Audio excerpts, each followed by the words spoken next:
ይህ በስተመጨረሻ ነፍሰ ጡር ሆነች። እናቷ ጋር ከእንግዲህ በኋላ ጭቅጭቅና ጠብ ሊፈጠር ነው። ከማን ነው? ከየት ነው?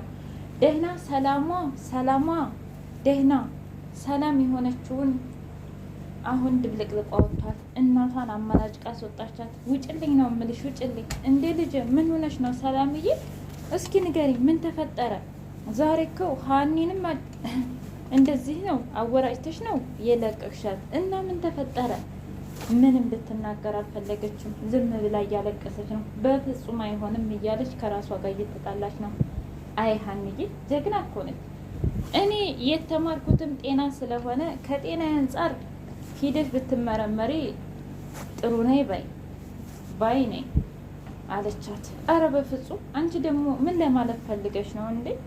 አሞኛል ስትይ እኔማ የሆነ ነገር ተፈጥሮ እንደው ብዬ ነው እንጂ ጆሮዬ፣ እኔ እኮ በዓለም ላይ አሉ ከተባሉት ኃጢአተኞች እኔ ነኝ።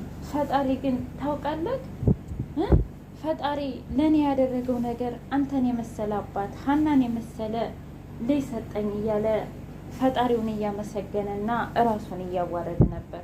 ከዛም በኋላ አቶ ኖላዊ ደግሞ አረ ልጅ ራስህንማ እንደዚህ ዝቅ አታድርግ። ምክንያቱም ታውቃለህ የሰው ልጅ እኮ አንተስ መቼም ከሀብታም ሰርቀህ ከዛም በኋላ እነሱም ካገኙ ደብድበውህ ህግም ራሱ ደብድበህ ነው። ስንቶች አሉ ሳናያቸው የሰው ጉቦ በልተው የሰው ገንዘብ በልተው የሰው ደም ጠጥተው ግን ጠዋት ተነስተው ነጠላቸውን ለብሰው ምንም እንዳልተፈጠረ ቤተ ክርስቲያን የሚሄዱ አሉ አይደል እንዴ? እስኪ ንገረኝ ልጅ፣ አንተ እንኳ ቢያንስ በሁሉም ተቀተህ፣ አንተ ደግሞ እጅህ ነው እንጂ እኮ አመልህ ልብህ ንጹህ ነው አለው። ነው ብለውት ነው? አዎ ይገርማል። ግን አንተ በፈጣሪ ያለህ እምነት እያለ ጋሽ ኖላዊውን ያመሰግነዋል። እና ከፈጣሪ ውጭ ማናለኝ እኔ ልጅ እንደው እበሩ ድረስ ካልኩ በኋላ ሁሉም ነገር ይፍታታልኛል። ይገርማል። ምን ነው ፈጣሪ እንዳንተ እኔንም በተረዳኝ ይረዳሃል ልጅ። እንደዛ ባይሆን ባይረዳህና ፈጣሪ ባይወድህ ኖሮ ባንተ ሌብነት ባንተ በበፊቱ ወንጀልህ እንዴት ይምርህ ነበር? ግን ፈጣሪ የእኛን ሳይሆን እሱ በቃ በራሱ መንገድ ነው የሚምርህ። ታውቃለህ 199ን ኃጢአት ሰርተህ አንድ መልካም ነገር ከሰራህ በዛች በመልካም ነገር እሱ በዛ ይከተልሃል። መጥፎ ስለሰራህ በዛ ነገር አይወቅስህም። ነገር ግን የሰው ልጅ ቢሆን ግን አይደለም በአንድ ነገር 99 አድርገህለት አንድ ቢቀር እንኳ እንዴት እንደሚያዋርድህ እያለ ምክር ሲሰጠው ነበር።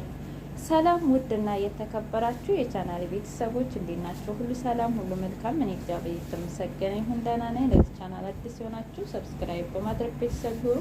ነባር ቤተሰቦች ደግሞ ስለምትከታተሉኝ ከልብ አመሰግናለሁ። ኖላዊ ድራማ እንደቀጠለ ይገኛል። ሀንዬና ጋሽ ኖላዊ ምግባቸውን እየበሉ በየተሳሳቁ በደስታ በፍንጭት ቴክስት ገባላት። ከዛም በኋላ ብርግግ አለች። እንቅልፍ ራሱ ነሳት። እንዴ ልጅ ምን ሆነሽ ነው? ቆይ ምን ተፈጠረ? አረ ምንም አባዬ። እንዴ ንገሪኛ ልጄ። እንደዚህ እንቅልፍ የማያስወስድሽ ቴክስቱ ከገባ ጀምሮ እኮ እንደው አይውቅያለሁ፣ ግን ለመጠየቅ ካሁን ፈራ ተባ እያልኩ ነው እንጂ ብሎ ሲጠይቃት፣ አይ አባዬ ለማንኛውም አሁን እንተኛ፣ ነገር ግን አባዬ ነገ አጣርቼ ምን እንደተፈጠረ እነግርሃለሁ አለችው። እሺ የኔ ልጅ የሰላም እናት እስኪ ንገሪኝ፣ አንቺና ሀና እውጭ ምን እያደረጋችሁ ነበረ? እኔ እንጃ እማዬ፣ ብቻ አወራን፣ ተጫወትን፣ ሻይ ቡናልን፣ ይሄ ነው ታውቂያለሽ። እሷ ግን እኔ ጭንቀቴን ምንን ስነግራት በጣም ደስ ይለኛል። ብዙ ጓደኞች አሉኝ፣ ግን እንደ ሀና የዋህና ምስኪን አይቼ አላውቅም። በጣም ምስኪን ናት። እኔ ራሱ ብታይ የሆነ ነገር ነው በቃ የተሰማኝ አለች። እውነትሽን ነው እማዬ። እውነት ለመናገር ሀናን በሰራተኛ ሳይሆን በሌላ መንገድ ያውቀት በነበር እላለሁ አንዳንዴ እያለች ስታወራ ነበር። ምን ችግር አለው የኔ ልጅ? በሌላስ በአሁኑስ በዚህስ መንገድ ብታውቂያት ምን ችግር አለው ስትላት ነፃነት አይሰማትም። ለእኔ ሴፍቲ በጣም ትጠነቀቃለች። ለሆነ ነገር ስትጠይቅ እንኳ ፈርታ ነው፣ ይቅርታ ጠይቃ ነው እና ይሄ ነገሯ ፍራቿ ምናምን በጣም ታሳዝነኛለች እያለች መናገር ጀመረች ለእናቷ። እጅግ በጣም ብቻ ግን ልጅቷ እኔ እንጃ ግን የሰውን ችግር ትረዳለች እንጂ በፍጹም የራሷን ችግር ለማንም መናገር አትፈልግም። ብታይ ደግሞ ለአባቷ ያላት ፍቅር እማዬ በጣም እና አይዞሽ የኔ ልጅ ወደፊት እንረዳታለን አለች። አይ እማዬ እንድትረጃት እኮ መንገድ ስታዘጋጅልሽ ነው እሷ መንገዱን ሁሉ ዝግጅት የምታደርግብሽ አለቻት። አታስቢ መንገድ አይጠፋም እኛ ካሰብንበት እያለች እናትና ልጅ በፍቅር ጥልም ብለው እያወሩና እየተጫወቱ እንቅልፋቸው መጣ። ታውቂያለሽ ይሄንን እንቅልፍ እኔ ለረጅም ዓመታት ነበር ስጠብቀውና ሳስበው የኖርኩት። ስለዚህ እስኪንተኛ ብለው ተቃቅፈው እናትና ልጅ ተኙ። ሀንዬ ጠዋት ተነስታ በመንገድ እየሄደች አይ ጆሮዬ እየተጣራ ቢጣራ አልሰማው አለች። ከዛ አንቺ ሀና ብሎ እጣ ገቧን ክት ሲያረጋት በጣም ደነገጠች። እንዴ ምን ሆነህ ነው? አንቺ ራስሽ ምን ሆነሽ ነው? ተጣራ ማለት ተጣራ እንዴ? አዎ 100 ጊዜ አይሆንም? የእውነት 100 ጊዜ? አረ እንደዛ አይደለም ማለቴ 2 ነው በእርግጥ የተጣራሁት አለ። ችግር የለውም እንዴ ለባስል ማለት ማን ነው ሌባው? አረ አበዛኸው ምናምን እያለች ኩልትፍትፍ አለች። አረ እኔ እንደዛ ለማለት ፈልጌ አይደለም። ለማንኛውም በቃ ይዞሽ አለ። በቃ አሁን ስራ ልሄድ ነው ብላ ምንጭቅጭቅ ብላ ወደ ስራ ሄደች። ደስ ያለው ዘመዷ ጋር ጓደኛዋ ጋር ስደውል እሱም አረን ይሄን ብር አላኩትም በፍጹም ብሎ ነገራት። ከዛ ቤት መጣችና ለምላሴ ያሮን ደህና ነው ስትለው አረ እንጃ ማለት አላቅም። ለምንድን ነው እንደዚህ የምትይው? ለምን ጠየቅሽኝ ሲላት ምን አውቃለሁ ብለህ ነው ብቻ ጠየቅኩ። ይኸውልሽ ሀና እኔም ፈርተሽ አንቺ የምትፈልጊውን ነገር ከማድረግ አስተጓጉዬሽ ከሆነ በጣም ይቅርታ። ነገር ግን እሱ ታውቂያለሽ ከነመፈጠርሽ ምህና ረስቶሽ ይሆናል ማለቴ አንቺ ጋር ተቀጣጥሮ ፊት ለፊቱ ሌላ ነገር ካገኘ ያቺ ነው ይጎላሽ የሚለው ብሎ ሲላት እና ግን እኔ እንደዛ አይደለም በዛ መንገድ አይደለም እና በምን መንገድ ነው? ይኸውልህ ብቻ ግን ተጨንቄያለሁ። ለምንድን? ምክንያቱም 100 ሺህ ብር ተልኮልኝ። ምን? ኧረ በፍጹም እሱ ጭራሽ አያስታውስሽም። እሺ በቃ እንደዛ ከሆነ ለማንኛውም ልውጣ አለች። ከዛ የሀንዬ እናት ሀና እንዴት ነሽ? ደህና ነኝ። እኔ የምልሽ ገንዘቡ ደረሰሽ? የምን ገንዘብ? ትናንት ማታ ትራንስፈርት ያደረኩልሽ። ምን? ከዛ አዎ ያን ሁሉ ከዛ ቁጭ በይ ብላት ቁጭ አለችና አንድ ምክር ምከረዎት። እሺ ምከሪኝ፣ ብቻ ግን ደሃ እንዳትሆኝ። ማለት ምን ችግር አለው? መድሄት እኮ ያለ ነገር ነው። አረ ወደ ተውኝ እስቲ። እኔ ትናንትና መች እንቅልፍ አየሁኝ። የማን ነው ገንዘብ? የሰው ገንዘብ ኃጢአት ነው።